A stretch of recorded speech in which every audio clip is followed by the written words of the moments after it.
प्रश्न आहे। आज राष्ट्रमाता मा जिजाऊंच्या जयंतीच्या पूर्वसंध्येला आम्ही सर्वजण या ठिकाणी एकत्र झालोय। जगद्गुरु तुकोबांची तपोभूमी, त्यांचा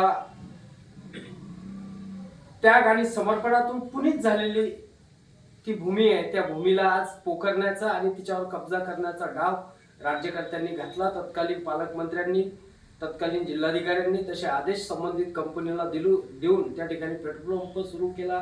तो लढा वारकरी संप्रदायाच्या वतीने, संत मंडळीच्या वतीने, विविध संघटनांच्या संयुक्त विद्यमानातून 10 मार्च पासून आम्ही मुंबईला सुरू करणार आहोत। त्या अनुषंगाने या ठिकाणी वारकरी संप्रदायिक आमचे गुरुवर्य हबप वासुदेव महाराज शास्त्री, त्याचबरोबर आमचे संत साहित्यातील साहित्य परिषदेचे जिल्हा कार्याध्यक्ष मधुकर महाराज राऊत, त्याचबरोबर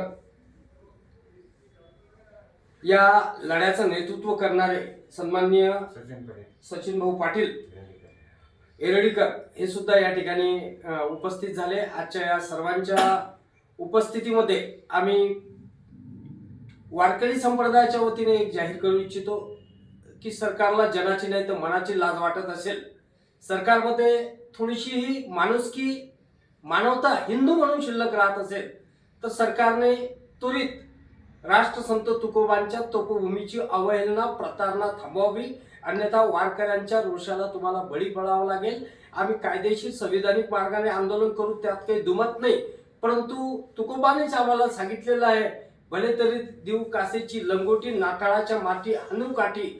हा विचार जर तुम्हाला कृतीत आणायचा असेल तर संविधानिक मार्गाच्या आंदोलनाबरोबर तुमच्या डोक्यात काठी मारण्यापर्यंत आता वारकरी संप्रदाय रस्त्यावर उतरल्याशिवाय राहणार नाही। हा इशारा, चेतावणी एक वारकरीचा कार्यकर्ता म्हणून, एक वारकरी म्हणून आम्ही या माध्यमातून देत आहोत।